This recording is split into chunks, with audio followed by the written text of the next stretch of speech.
In today's video, I'm going to be going over my top 10 books of the sci-fi fantasy genre with a list of honorable mentions as well. There is zero restrictions on what made the list or honorable mentions, aside from which books made my brain go bah the most. If bah means was intellectually stimulating and joy-provoking for whatever reason. Making these lists always stresses me out, not because I'm afraid of getting judged or anything, but it feels rather permanent to me, and I know people refer to this for a long time to come, but fortunately, a specific book made this list that I think does a really good job of showcasing how much opinions can change, and we'll talk about that when we get there. But for now, let's burn through some honorable mentions that my YouTube brain will not let me get through a video without saying, this also is definitely worth your time because I love it and you should too. All right, that is my honorable mentions list. It's time to get into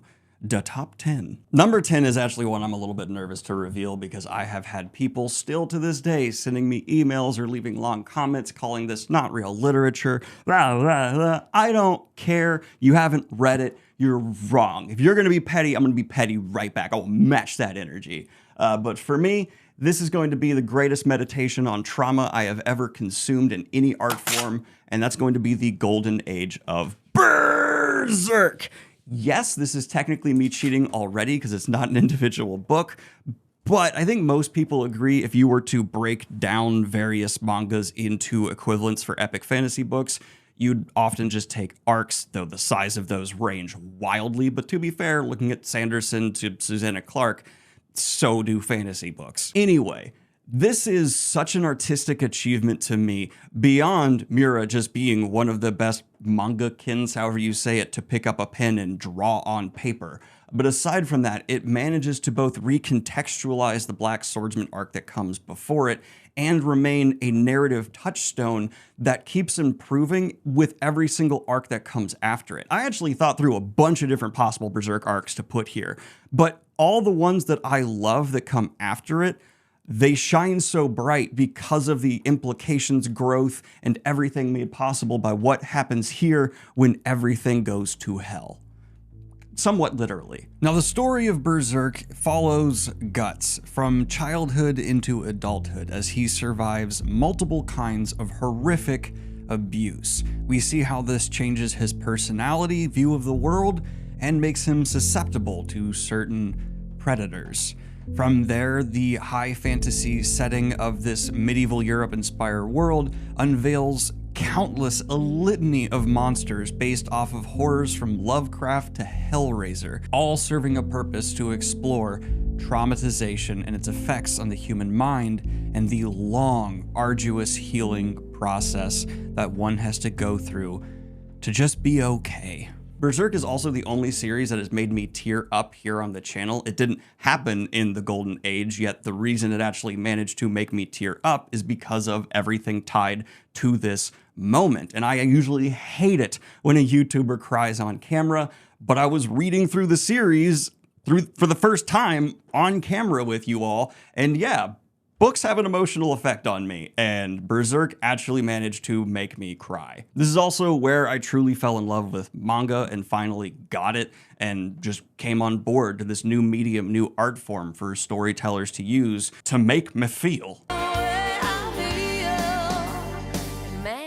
I feel sad. And that's why I'm here. That's why I made this channel, to explore the incredible art forms that permeate our society that allow authors to communicate with us through narratives and plant ideas or revelations that otherwise we might not be able to get or understand through more direct wordage. Communicating, talking. I've spoken endlessly about how, at least for male trauma, Miura also managed to hit a bullseye. So much is asked of Guts that is toxic, is horrible. He is betrayed in ways that I know many men have been betrayed in real life. And the slow, incredibly progressive emotional revelations that Guts goes through after here, I still get goosebumps thinking about them. I will literally get goosebumps. And for me, I hate to say this, Berserk fans, but the series really did end. I've kept up with the little bits that have come out since then, and it feels like I'm reading something new, which I'm going to keep doing. But for me, Berserk will always end at that moment that also felt like such a right moment for it to end in some ways, even though, yeah, the story's not necessarily done. Now we're going to jump to number 9, which is where Le Guin is going to show her face once again for The Left Hand of Darkness, a review that I felt the need to do something special for, go outside and rant in a park and get followed by a duck. Duck agrees with me. But this represents so much of what I love about the potential of science fiction. Le Guin manages to be both imaginative and creative while intensely political. She goes to another world while venturing all the deeper in our own prejudices and mind. This story has also aged like fine wine since it came out, and I know people say this all the time, but more so than possibly any other book I have ever read, is just more poignant today. Of course, it continues to be outstandingly written, and Le Guin also brings us another non-traditional villain, challenging us to actually confront the concepts that she is weaving into her narrative, rather than having them be personified as one entity that can be easily gone away with. And especially with the topics around gender and identity that are covered here, it is razor sharp. Le Guin, I know this shouldn't count towards it, but it is for me, it's my list. Le Guin has an introduction to this book that, with the time since the book has come out, feels like she's just viewing the future, because it's her meditating on what it means to be a sci-fi author, a liar who lies to find truth. And this woman might be the smartest speculative fiction writer ever. I'm willing to say that about Le Guin. Her mind was built different. It's the story of a man from Earth sent to make contact and live amongst an alien world that is intensely divided. And this individual has to come to terms with the pre-prejudices built in his own mind, and is largely able to do so because he sees the prejudices amongst these people that are insanely alien to him, and, depending on who you are, the reader, you as the reader. Every now and then you do come across a concept in a book that feels like it was tailor-made for the author who wrote it, which it might sound strange because obviously every author wrote every concept, whatever. I mean, it's just, oh, this concept allows this author to showcase all of their strengths. And there's a few of those on this list, and this is the first one. Left Hand of Darkness. More like Left Hand of Read This. At number 8 is going to be a modern pick that I think might surprise some people, but if you've been paying attention, it should not. And that is The Will of the Many by James Islington. This is another example of give authors second shots. I found one of my favorite books of all time because I did. I don't love the Lycanus trilogy. I've gone back and tried to start it since this. It's just not for me, y'all. But oh my ha, has James Islington evolved as an author as time has gone on. And once again, playing to his strengths. And on top of that, he's keeping it simple while he's doing that. Talk about interesting. An author who isn't trying to reinvent the wheel, is just taking what's tried and true and not subverting too much, but still doing something incredibly interesting with everything they bring to the page. This is a hero's journey in a competitive academic setting in a Roman-inspired fantasy world. None of that's brand new. That's in goddamn Harry Potter. But this 17-year-old boy orphan named Viz, yeah, all the cliches, still has an immensely refreshing journey because, yeah, the Roman setting's a bit different, but everything that James Islington is doing that feels familiar has a point within this specific narrative. And so it doesn't feel like it's trying to do something new, but the Hierarchy series' first book, Will of the Many, feels like an ultra-refined version of all the potential we've come to know and love. Does that make sense? I also adore the basis for this magic system that's actually built into the title of the series, Hierarchy. The lower class are surrendering this crucial part of themselves to power those above them, which, you know the history of Rome fits. And there's also just a raw cool factor with everything here that, yeah, if it's my personal top 10 favorite book brain go bad list, cool factor's gonna play a substantial part. I love epic fantasy for a reason. I like thick dragons. I'm that guy. And then on top of that, there's also a you element to this where, well, Dungeon Crawler Carl is, I think, the book I maybe have gotten the most people to read outside of Sun Eater. Will of the Many, I've probably gotten the most people messaging me specifically saying this is one of their new all-time favorites. I even got one just the other day on Instagram, and it was like, wow, all right, yeah, I'm glad I could do that for you. I also think Will of the Many should be a very strong consideration for anyone who has read a few fantasy books, feels like they have their feet firmly planted in the genre, and want to try something different, but not totally out there. It does have a what the f end to it that I think is pretty brilliant and leads me to just be salivating for book 2. Some people clearly are more confused by it, and I think people who haven't read the book took me saying that and saying it was kind of David Lynchian in terms of just being wild, as if it's somehow making it so that, oh, the whole story was an illusion or something like that. No. Probably not. I just meant it does feel like we are getting a look behind the curtain in a way, where like a whole new world is opening up to us and you go, "Rah!" Not a, Agent Cooper, oh, now everyone's talking backwards type ending. That's very different. But this is going to take us to number 7, and not a surprising pick at all, I think, here. It's going to be Best Served Cold by Joseph Abercrombie. Joe Abercrombie is an author that I found because of the channel and has not had a bad book. The Devils was the closest for me. I just liked it. But everything else from Joe Abercrombie I've read in my lifetime has been on the scale from great, maybe not my taste, but great, to a masterpiece. And this is what I would consider Joe's greatest masterpiece. During his second First Law trilogy, Age of Madness, coming out, I thought there was some real contention on one of those books being better than Best Served Cold.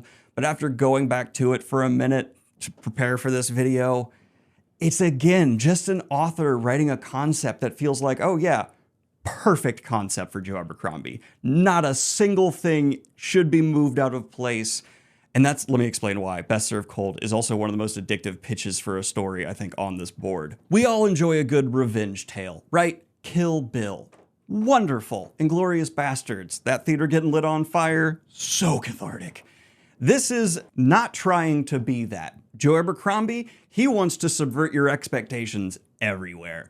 And he manages to do so here by having a story about obsession. We have Mons, who is betrayed by Orso, brother dies, and they start becoming a monster, gathering together a group of misfits that are some of the strongest personality Abercrombie's ever put to the page as they rain blood down on the world to find said revenge. Except, without getting into any spoilers at all, it shouldn't work, the ending, right? Revenge stories work because at the end there is this overwhelming sense of catharsis. We have found the revenge. Well, some revenge stories want to nail home the message that the revenge wasn't worth it, right? That it was a Pyrrhic victory.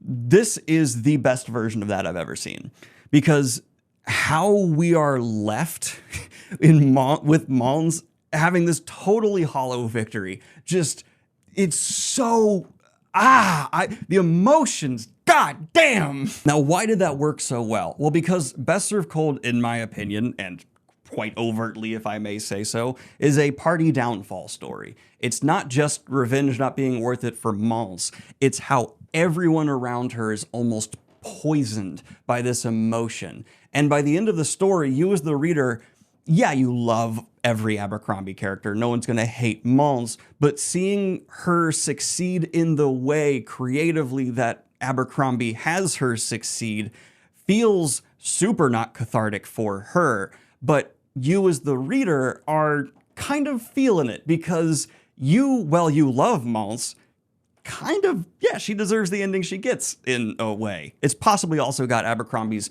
strongest dialogue of the entire First Law world. Everyone compares him to having like Tarantino-esque dialogue. I don't think that's quite a one-to-one. I think actually Abercrombie's is a bit more clever. And well, sometimes he does go a bit overboard of having that issue where everyone is just sparking off each other so much. Even in scenes where that could be a problem in Best Served Cold, he's managed to make such palpable personalities that you just believe it through and through. It's also a showcasing of a grimdark story with a point. It's a needle. It's absolutely fit for the genre it's in. Everything about this book is just a glove. And yeah, from beginning to end, this more than any other book I've read from the man feels like Abercrombie locked in. It's funny how much my opinions have changed on some of these books. I think there was a couple here I wasn't quite as positive on, and that's one of the greats about marinating with your art, right? Think about it more, oh, that was wonderful. It's also why sometimes I want to wait a while after finishing a book before I review it.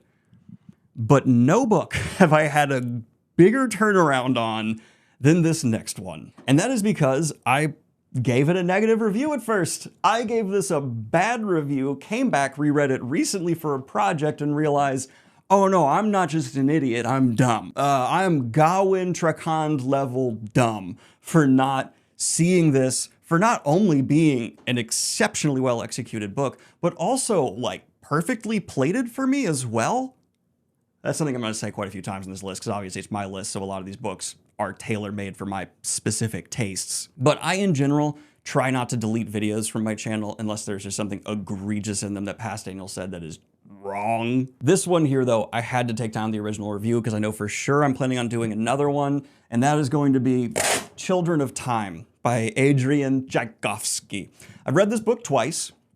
First time, for some reason, I guess I'd hit my head recently, I did not comprehend its magnificence. I've said a few times as I've been doing this project, I'm on my 5th Adrian Tchaikovsky book in a row now, that he is without question, even with just the 5 I've read under his belt, one of the modern goats of science fiction, and this is the crown jewel on top. I have a particular taste for problem-solving porn in sci-fi. What I mean by that, if you don't know internet slang, like food porn isn't what you think. It just means, oh, content built around food and you're a foodie, so it's great. I love watching characters solve problems. It's why I like Andy Weir books, and it's actually, there's gonna be that come up here again later. I don't think anyone has been able to write as many layers of problem solving throughout a book I've come across, more so than what happens here in Children of Time. There is the direct in the scene problems, there are generational problems, there are communication problems, which, yes, there are problems about philosophical identity, there's direct conflict, and our characters are hyper-focused on just each individual one from beginning to end, which also results in this book, despite it taking place over thousands of years, having a breakneck pace.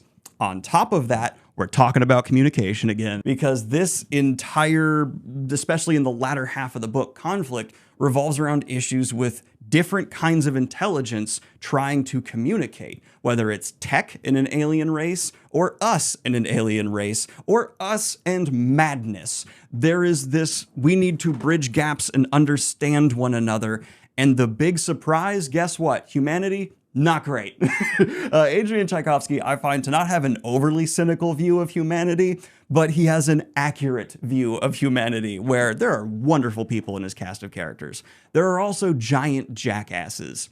The opening character, while they are sabotaged by people who are in the wrong, their personality comes across way more enjoyable than this main character who's doing something incredible, but it also has a trope central to the narrative that is one of my favorites in science fiction, which is our future is their past. So you're looking at a civilization that has managed to go well beyond what we have, but something catastrophic happens, bringing them back to a point where they're having to re-explore our own history. This also comes up in another series we'll be talking about here, and this is just insanely good example of it, because at the same time, we are seeing the trials and tribulations of humanity generationally, because there's this ship going across an incredible amount of space looking for these potential colonies, and new crew members are being woken up after long stretches of time, and we see tribalism, and there's a character who keeps being taken out of stasis, seeing how this society is evolving on a ship, and it's perfect, is perfectly executed. I also love that the other alien intelligence has this way of passing down knowledge through bloodlines.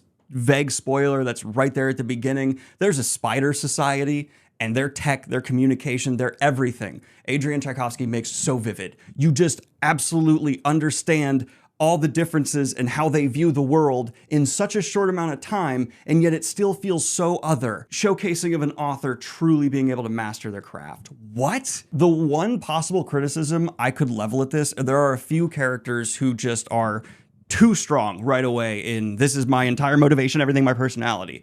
But I would say with who those characters turn out to be and what their arc ends up being, it kind of had to be that way. And I actually think it results in the ending, which is both tragic and beautiful, working because Adrian Tchaikovsky with these extremes manages to capture these monumentous moments where, yeah, if someone fails right now, that's the end of human history, human everything. And there's a moment of looking back at it like, whoa, is this going to be it? And what the cost paid, the knowing sacrifice, the fact that these potential monsters reveal themselves to be what they are, and the end being something that would normally be perceived as so horrific, but actually presented as this magnificent unveiling. Everything here is perfect. Like, I genuinely would argue we are entering the territory where I would say these books are just goddamn perfect. This is going to be the book I already know with my Adrian Tchaikovsky video that I tell people to start with them on, because it's really going to be a good gateway to just, hey, if this is your taste, great. If not, move on. And I can't believe I was so wrong before. I'm ashamed. I'm a bit ashamed. Next is a sci-fi book, a classic even, that deserves way more attention and credit, should be held up with the Asimovs and Heinleins of the world, but sometimes is just left out of the conversation when it definitely should not be. It is the first part of a series that can be read as a duology, or just, there's so many different ways to approach this story, and I think that's particularly successfully achieved because the structure of even the first book is so strange for science fiction, but also not quite, because sci-fi does have a rich history of shorter stories, of doing weird meta stuff within narratives, but I love that the structure of this book is reliant on classical literature because it's based off the Canterbury Tales in its structure, and that would be Hyperion. Dan Simmons, his prose, I wouldn't say are technically impressive as some of the other people I've mentioned today, like Tolkien or Ursula K. Le Guin, but in terms of just being exactly what they need to be for the story that is being told, no better example. And this actually kind of pisses me off, weird thing to say. A lot of people, when they list the best creatures of all time in fiction, they go purely to horror and fantasy and leave out science fiction except for xenomorphs for some reason. There are so many incredible creatures created in sci-fi that push the bounds of creativity or even our abilities to be able to comprehend what the creature is as effectively as fantasy ever has. And the Shriek in Hyperion is an example of that.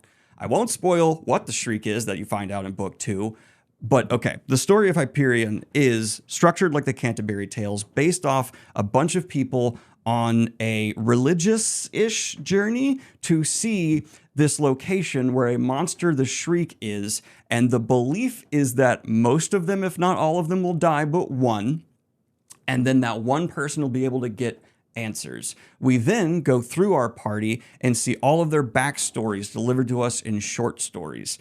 And Dan Simmons' diversity of talent in going into each character to not only reflect their characterization, but also the tone and feeling of their world. Hop, skip, jump, bounce.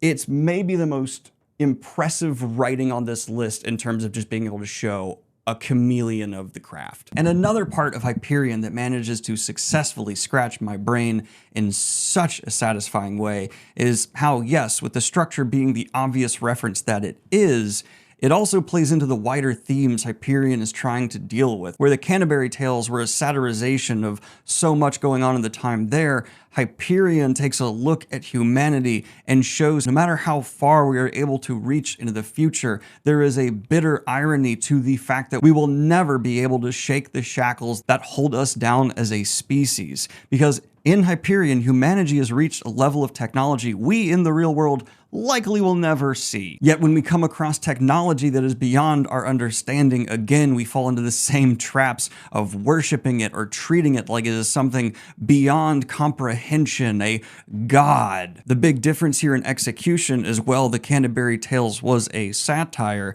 I would say that Hyperion in that irony finds horror, covering not just existential and psychological, but also body horror. The Shrike is probably the scariest sci-fi being in concept and in execution I have come across that still manages to have so much clear purpose in a wonderfully intelligent and subversive execution on such a brutal killer. From artificial superintelligence to the collective intelligence of humanity, ultimate sacrifice, Hyperion runs the gambit, spreading itself wide in its ambition and somehow feeling like it managed to reach true depths on every topic touched upon with such care. And if this concept interests you, I will also encourage you to continue on with the series, because then this referencing and skinning of treating this high sci-fi story with so many religious indications and tropes like chosen ones and destiny,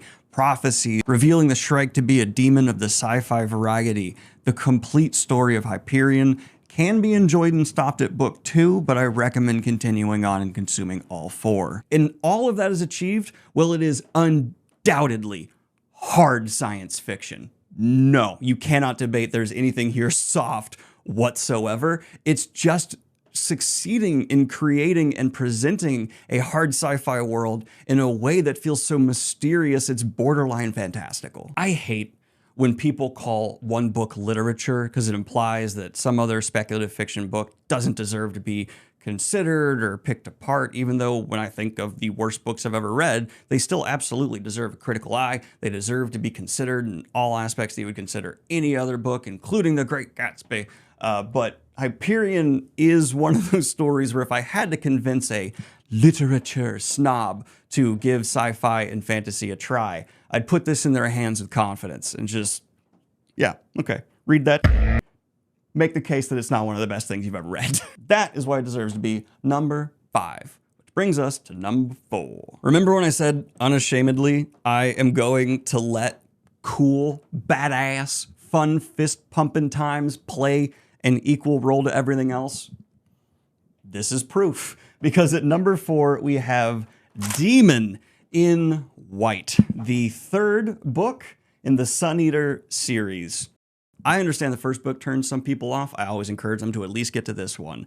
Because 1, I love me sad boy stories. Kaladin, Randall Thor, Hadrian Marlowe. Guts! Peak sad boys. And the reason I love following sad boy stories is because they make such satisfying underdogs when they overcome whatever emotional weight, trauma is bearing them down. And in this story, Hadrian Marlowe goes up against the most pretentious, annoying political snobs that are of the ilk he hailed from. And he comes at them in this redefined new way that makes him truly earn the moniker Hadrian the Half-Mortal. I am also partial to modern space operas and stories that refuse to have no clear good side. There is no good guy in any of the Sun Eater factions, in my opinion. Even Hadrian Marlowe, I mean, he's working for awful people. And that is because, I know this for a fact, I talked with the author about it, he understands that of the great conquerors, the great generals, the great leaders throughout history, while there are certainly examples of extremely evil ones, finding someone who is all good and totally altruistic who ended up shaking and reshaping the world is borderline impossible. Extraordinary people in extraordinary circumstances must make extraordinary decisions, and leading is not about making everyone happy. It is about trying to find the best path forward, even when there are only horrid ones. What this book manages to set up for the rest of Sun Eater is just delicious. And fun fact, for those of you who aren't aware, Sun Eater is the story of a space opera noble who has mysterious things happen to him after a schism with his family that reduces him down the lowest of the low, where he has to hide his identity before he makes a come up back in a society that has influences from various periods throughout human history, and also is one of my favorite tropes where our future is their past, and at various points they rediscover stuff from us. Earth is a myth in this future where humanity is at war with aliens and expanded across the galaxy. And Christopher Rocchio, the guy understands so well that, yes, we love the creative and philosophical potential of sci-fi fantasy, absolutely. We also love it when it makes us go, yeah! Embarrassing story. I got so excited reading a specific scene in this that I started recording myself on a walk in the woods listening to the audiobook. Listen to the audiobook. The narrator is one of the best in the game. Samuel Rukin, I think his name is. And I got so amped listening to this that I started just fist pumping in the woods on my hike. Yeah! Oh my God! And I was going to splice that in the review to show how much of an effect it had on me. And then watching it back, that's the cringiest shit I've ever done in my life. It's me on a public hiking trail like an insane person screaming in satisfaction to myself. I'm a weird fella. But it just goes to show the emotional jubilation, I think is the word, this demon in white was able to hand me in spades. There's also just this Shakespearean-esque angle to a lot of the storytelling where there's these dramatic turns left and right, but Christopher Rocchio is able to write them in a way to make them feel more like a Stormlight, where it's grounded and real. You so feel for the characters. And I don't know, I just adore the balance of so many angles here. This is my favorite series I have read new to the channel, meaning I haven't read any of the books before I started the channel here. Yes, I'm standing by that. Yes. Yes. Yes. I take it back. And we're in the top 3, and I'm getting so nervous to reveal these. Quick note for the people who, you lovelies, that time code various stuff in the comments down below. I really appreciate you, usually. But for this video, please don't. I am going to be hoping people really listen to my words here. And think about it this way. If you give them quick time codes, they scroll down and see, okay, that's the top 10, whatever, bounce. They're a lot less likely to pick up the books. And the entire point of this channel is to get you bitches to read. And in my experience, people are way more likely to read my recommendations if they hear what I have to say about them. So thank you for being considerate. At number 3, we have Piranesi. This is, again, one of those books that with time has just seasoned in my brain. It's kind of one of these mystery stories that delivers exceptionally well, because I personally have a theory when it comes to mysteries in stories. And there are tons of exceptions to what I'm about to say, but as a general rule, mysteries at the center of your story do not need to be complicated. Instead, keep the mystery simple and showcase your ability as a storyteller to make it interesting to me in how you reveal the information to unveil the big old haha at the end, right? And this is the key argument I would make for that. Don't get me wrong, it's a fantastical setting. It's wild. We're following someone who's stuck in this labyrinth, taking basically like inventory and cleaning for eternity with a couple of mysterious figures. And I'm not going to give the setup any more beyond that, because that's the appeal of the book. It's bizarre. And figuring out the context of what is happening. If I told you it, you'd go, that wouldn't work. No, that's bad. It's so dope. I don't know how else to say it. So dope how this book is able to absolutely draw amazing thematic conclusions about ideas of identity and reality, perceived world versus accepted, who you present versus who you are, who you become, how moments impact your life. All of that is played with by Susanna Clarke to a peak. Also with some of the best writing of any book I've talked about here today. And at the same time, making you as the reader, while you're taking in these emotional moments for this strange being like that Charlie gif on the whiteboard, trying to call it all and figure it out. And there's going to be moments where you go, no, that's, and oh, it's so what? Oh, yes! That's the reading experience of Piranesi. I don't know. It's reducing me to sounds. Piranesi reduces me to sounds when I talk about it. I think specifically if you enjoyed the narrative voices that you got in This Is How You Lose the Time War, check out Piranesi. If you like good books or have taste in art, check out Piranesi. We're entering that territory. I recommend it to everybody. It's amazing. And it's being adapted. No idea how that's gonna come across. Number 2. I'm sorry to be giving y'all so many books that are like later in series or conclusions, but I'm being real about what my favorite books are, and this one should surprise nobody. Jade Legacy by Fonda Lee. Let's go over some of the things I've already established I enjoy when talking about books before we even get into discussing the details of Jade Legacy. I like generational change. Check. I like communication being a core examination of conflict. Check. I like downfalls, party downfalls. Check. Maybe even more so than my number 1 pick here.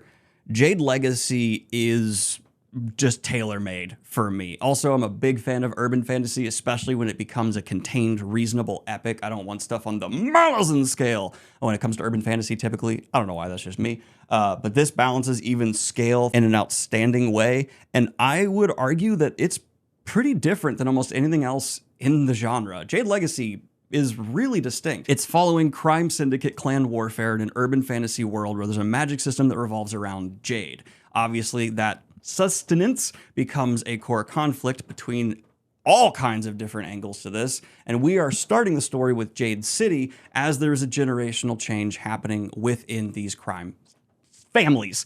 Jade Legacy is the conclusion of the trilogy and brings us back once again to challenge our preconceptions, everything about where these characters started and where they ended up, as there is a generational shift and no one is safe. This is, if you want stakes, if you want a story where every character feels like their head is on the chopping block all the time, that is established in book one and committed to till the end, because yeah, it's crime warfare.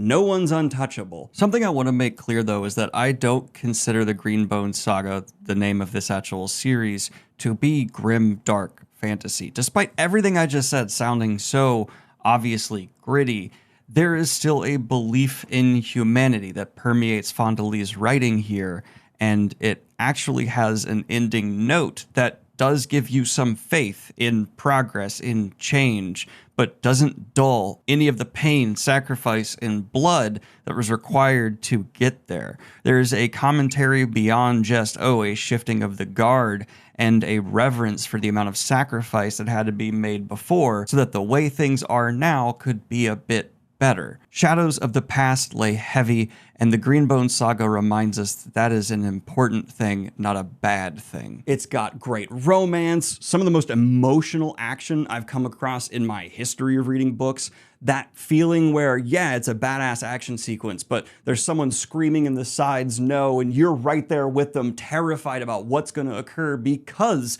the stakes have been so well set. Fondelee also is an example of how you sometimes don't need super purple prose. You don't need to go over the top. Dry and direct can have its own artistic appeal. I'm so insecure about this list in some ways, but not this one, damn it. It's hard to talk about the last entry in a series being my favorite book without getting into spoilers, but the name of the game here is payoff, payoff, payoff, and bitter catharsis. And Jade Legacy takes everything that was promised in Jade City, developed in Jade War, and cooks it to perfection. Don't let Fondelee cook anymore. She's prepared it perfectly and brought it to the table and put it down. Jade Legacy is the end result of the meme, let them cook. I have no other way to package that to you. It's so, who doesn't want to read a crime syndicate urban fantasy with clan warfare, generational change, bitter, strong personalities, power struggles that are internal, external, and even within. I don't even have sounds anymore. This is one of those books where I kind of wish you couldn't say, no, I don't want to read that. Like, I want to be a teacher in a classroom and say, this is mandatory reading. You don't get to say no, read this trilogy.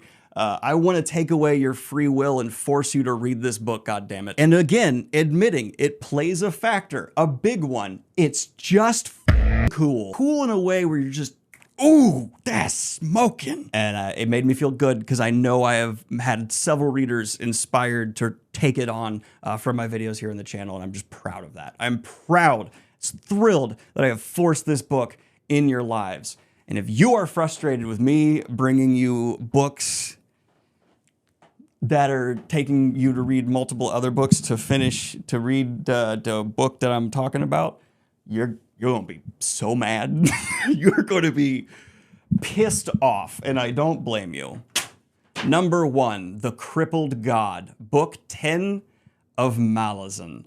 Piss off. I've done a horrible job on my channel of doing a great encapsulation of what makes this series so special. And it's because it's hard to do. It is not as confusing as a lot of people say, but as daunting. Malazan asks so much of you, the reader, no doubt. And because of that, I'm thrilled to announce here, after I finish my Wheel of Time summary video, I do plan on taking on Malazan. Maybe not the absolute next series. I want to try doing something a bit lighter and easier to summarize in the whiteboard. But after that, I'm taking on Erikson's epic. And it's because it deserves to be discussed and talked about. And I am personally of the opinion that sometimes talking about a book in detail and giving away some spoilers will make people pick it up. And so I'm going to present that aspect of Malazan to as many people as possible and try and really communicate how Erikson kind of does something I didn't think you could do, which is Malazan is one story that jumps all these different perspectives. You have to meet new casts of characters and unrelated conflicts on other sides of the world. But once you finish The Crippled God, you see how it's one story. It is one meditation, one thematic evaluation presented in all these different angles from all these different tragic characters. And that comes to a zenith with the titular crippled god. Not going to get into spoilers, but this is the most complex redemption scenario in fantasy, possibly. I can't think of one off the top of my head that's more complicated, because there is a god. I don't want to spoil, but damn it. How do I put this? It's so much pain that is fleshed out throughout all of Malazan is too much to be in one straightforward story and one character to fully understand. And so instead, there is this conflict presented that feels like it addresses all of it. And I'm not talking about individual trauma, I'm talking about pain, the human experience of living in a hard, painful world. If Wheel of Time is the bridge from classic to modern fantasy, Malazan is the modern standard and understanding of psychology and deep characterization and world building, absolutely realized to a 10.